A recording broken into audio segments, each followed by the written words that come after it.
இந்தியாவில் பயணிகள் மற்றும் வர்த்தக வாகன விற்பனை அதிகம் நடக்கும் 5 மாநிலங்கள் எவை என்பது குறித்து பார்க்கலாம்.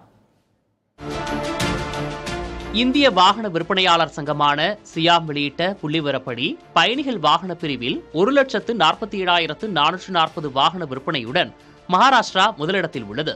உத்தரப்பிரதேசம் 1,35,329 வாகனங்களுடன் இரண்டாவது இடத்தில் உள்ளது. குஜராத் 98,785 வாகன விற்பனையுடன் மூன்றாவது இடத்தில் உள்ளது. நான்காவது இடத்தில் உள்ள கர்நாடகாவில் 98,315 வாகனங்கள் விற்கப்பட்டுள்ளன. 96,327 வாகன விற்பனையுடன் தமிழ்நாடு ஐந்தாவது இடத்தில் உள்ளது. லாரிகள், வேன்கள் உள்ளிட்ட வணிக வாகனங்கள் பிரிவிலும் மகாராஷ்டிரா முதலிடத்தில் உள்ளது. இங்கு 36,433 வாகனங்கள் விற்றுள்ளன.